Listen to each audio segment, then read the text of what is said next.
Have you or your spouse made poor decisions that led to an affair? Are you afraid that your spouse will do it again? Adele and I are learning that you guys are joining us from all over the world. Would you mind sharing with us in the comments where are you joining us from today? In today's episode, we had a chance to sit down with Dr. Carl Benzio, who has helped millions of people all over the world be better decision makers. And we had a chance to talk to him about the slippery slope of decision making around betrayal. If you would like to see more content around betrayal and crisis in marriage, please consider subscribing to our channel. Every week we put out a new video that could support you, support your marriage, and support your healing. Thank you for considering. You're going to want to stick around for the whole interview because we are discovering why do people cheat. Dr. Carl, thank you for joining us. And I just want to jump right into these questions. One of the biggest questions that we both had is, why did I do that? Why did I do the things that I did? And so the first question I have for you is, why does the betrayer cheat? To me, I break it down into sort of three areas that we, have struggles in our relationship, and being a betrayer is certainly a huge area. One is that there's internal or intrapersonal issues that the individual has. Usually there's stuff in their unconscious space, that space that, it's hard for us to put our finger on. It's hard to, there's sort of deeper thoughts that usually come from our very earlier childhood experiences and interactions and losses, hurts, traumas. So there's that intrapersonal stuff. Then there's interpersonal, meaning between people. So there's relational issues between the two individuals that rear their head. And usually it sort of plays in or triggers or moves forward those intrapersonal, those internal individual issues. And then there's circumstances. So sometimes there's circumstances that present themselves, whether they be a death of a child, or whether it's loss of a job, or somebody's very flirtatious with you, and you're away from home on in a work situation. So there's the internal, there's that relational, interpersonal, and then there's those circumstantial. So that's sort of a general kind of buckets, three buckets to start with. That unconscious space, why do psychiatry really is figuring out why we do the things we do, why we make the decisions that we make, and hopefully figure out, well, how can we make them better? Psychiatry, occurred back in the olden times. We have Paul that writes in Romans 7, the good things I want to do, I don't do. The bad things I don't want to do, I do. Woe be me. It's the flesh and the spirit that war within me. Even though I know in my mind the right things, in my members of my body, I still do the wrong things. Wretched man that I am, who's going to win, blah, blah, blah, blah, blah, blah. Thank you, Christ, and all that. So, Paul is just talking about that unconscious space. So we have this, inner space, and he doesn't know what, even though he's been learning, he's got the special training, he's been preaching the word, there's still some information inside that he struggles with. If we look at the story of Lazarus, Mary and Martha, they send messengers to Jesus. Hey, your brother's sick. He's going to die. You better come back and you can help him. And he's like, well, now I got stuff to do. He ends up getting there. He gets there late. Lazarus is dead. Everybody's weeping. Boy, Jesus, if you would have just come earlier, it would have been different. Even though they know he's a great healer, and they don't really quite know the extent of his powers. So Jesus says, all right, roll back the rock. Boy, it's going to be really smelly. You sure you want to do that? Yep, roll back the rock. And then he says, Lazarus, rise and come forth. Lazarus comes out. The next thing he says is, hey, he speaks to the people next to Lazarus, unbind him. You see, Lazarus came out with these death wrappings around his face, around his eyes, around his body. He couldn't see clearly. He didn't have a clear perspective. He couldn't walk, couldn't move, didn't have freedom. He was able to come out, but Jesus didn't tell him just unbind himself. He said to others, unbind him. You see, to me, that's a picture of our spiritual development. We're all dead in our sins, and Jesus says, hey, rise and come forth. And, through Christ, we're able to have new life, be spiritually born again. But none of us get a brain transplant. Right. So as Christians, none of us get a brain transplant. We're a new creation. We're a new creature. We have new potential. We have new power. We have a new energy source. but we still have all this database of all this misinformation. Right? When we're little, we believe in Santa Claus, the Easter Bunny, the Tooth Fairy. We're very gullible. So Satan's like, wow, they believe all that stuff. I got a whole bunch of lies that I want to send them. All of Satan's lies are really about relationships, because his goal is to keep us out of relationship with God. Yeah. So in order to keep us out of relationship with God, he wants to distort and make us believe all kind of lies about relationships, about sex, about communication, intimacy, vulnerability, conflict, communication, listening, transparency, money, you name it. Most of the things in life have to deal with relationship at some point. And so Satan wants to distort those. Yeah. His goal is so that we are so bewildered and overwhelmed and confused about relationship that we've screwed up so many times, that we've been hurt by a bunch of other people because of their misunderstanding of relationship, that when it comes time to have this relationship with this, ethereal being that we can't see, we can't touch, we can't have eye contact with, it's like, wow, I've screwed up so many earthly relationships. I can't manage those. How in the world can I manage a relationship with a supernatural being like God? And we say no.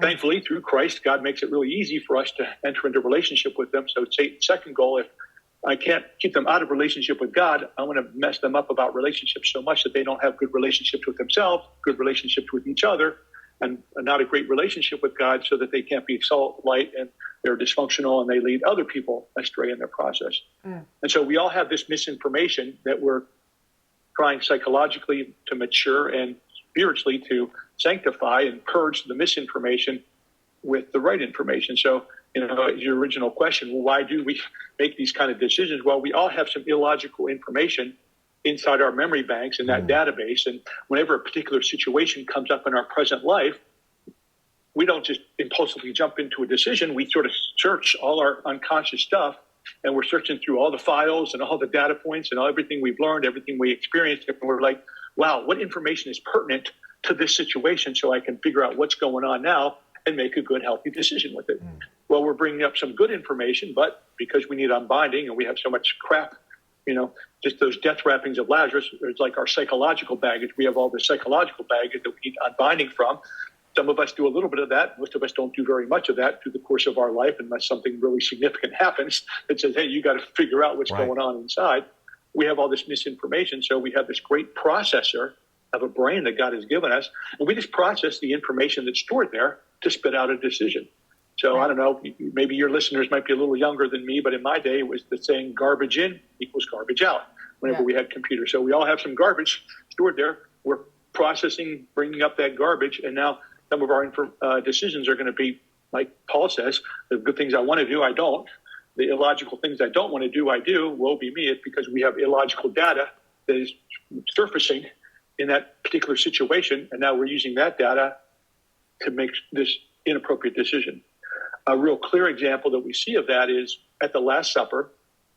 Jesus says to Peter, Peter, you're going to deny me 3 times before the cock crows. And Peter's like, oh, Jesus, you're right. I'm a failure. I'm a loser. I'm such a knucklehead. I'm so impulsive. I always make so many stupid mistakes. No, Peter didn't say that at all. What Peter actually said is, Jesus, I'd never do that. In fact, I'd lay down my life for you before I did anything stupid like that, right? Well, so he had a chance. Hey, here's a scenario.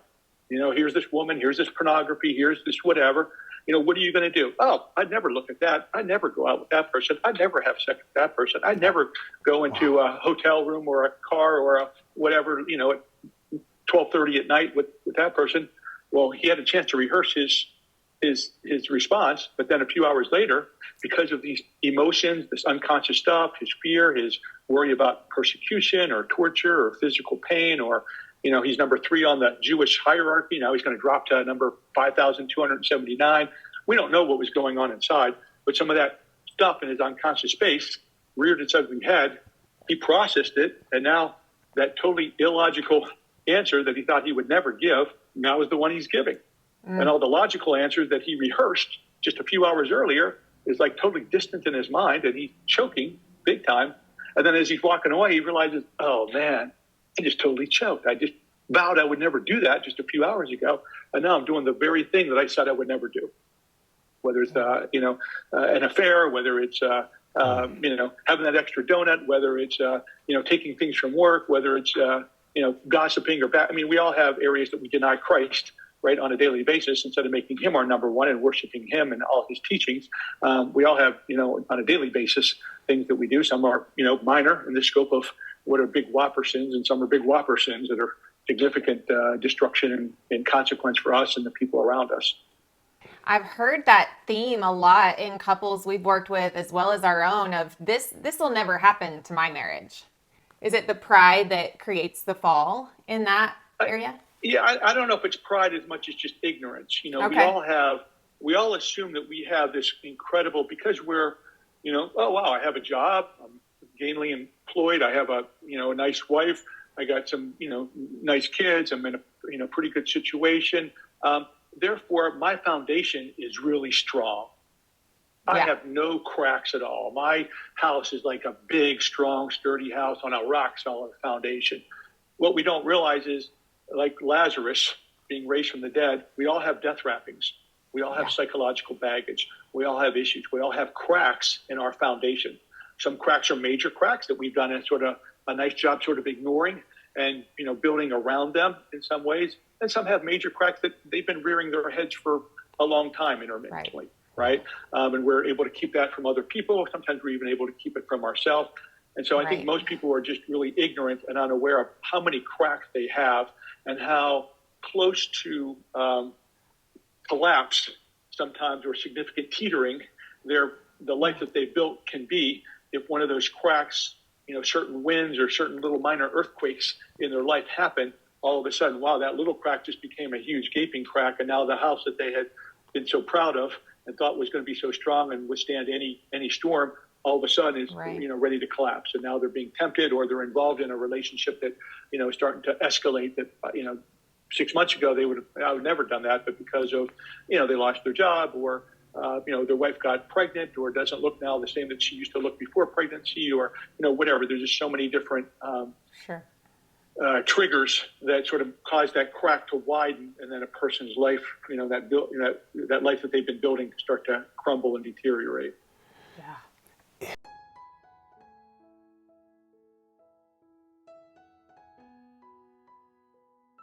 If you would like to see more content around betrayal and crisis in marriage, please consider subscribing to our channel. Every week we put out a new video that could support you, support your marriage, and support your healing. Thank you for considering. Thank you for that. I love the way you described all of that. And it really leads into this question from one of our subscribers is, how can the same person you're talking about that has these cracks, that is maybe going to be a potential betrayer, how can they develop a deeper awareness of their own vulnerabilities that might lead them down that destructive path? And the way I hear that is, how can I get an awareness? Yeah, I think that, we're not, especially as guys, we're not as psychologically oriented. A lot of us are more like Mr. Spock, very sort of analytical, and, we're just doers, and, we're grinders, and, we're just taught to pick yourself up by your bootstraps and just, keep moving forward. Don't look back. Don't think about the past. Don't,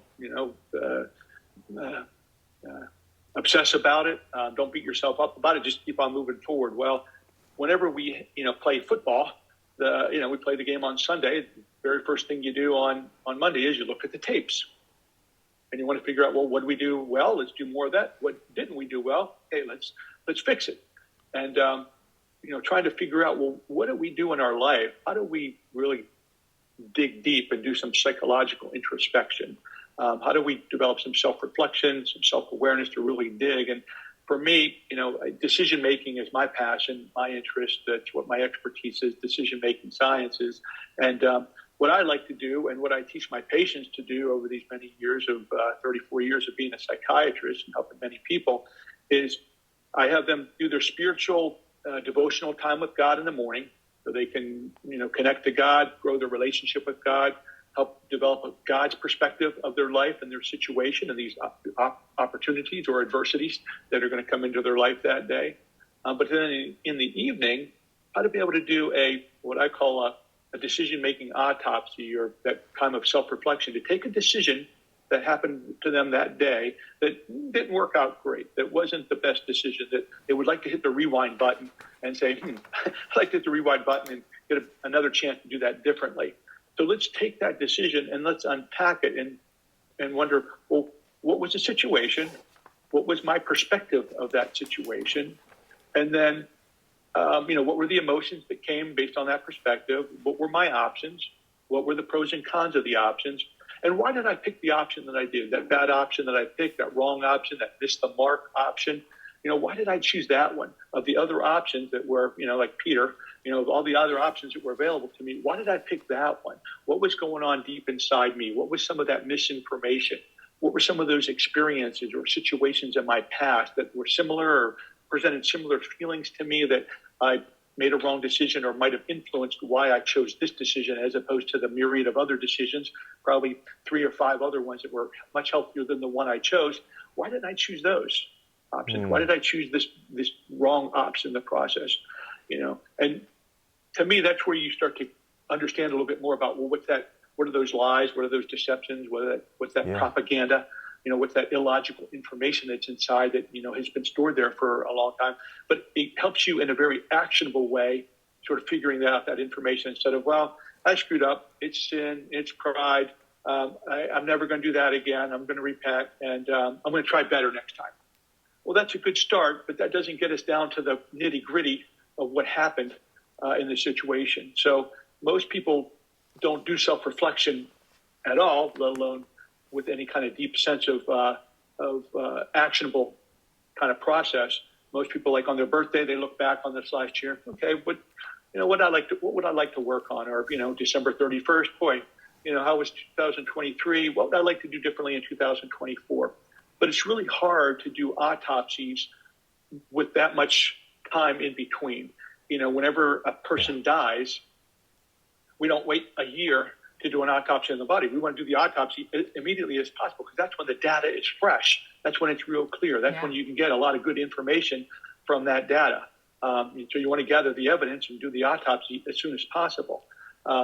Whenever we wait 3, 5, 10 days, now what happened in our head, the sequencing of it and the little nuances of it, it starts to dissipate and disappear the longer we wait. That's why I don't even want to wait till the next day. I want to do it that night while it's still fresh in my mind from that day. Obviously, if I can stop, I screwed up at 10 o'clock, and if I can at 10:30 do an autopsy of that decision when it's even fresher in my head, well, that would be a lot better. But don't go to sleep on it. Try to do it as close as you can in that day to that event. That's where you're going to get the most information to try to figure out, how can I start to get a magnifying lens that looks deep into my heart to see what's going on there.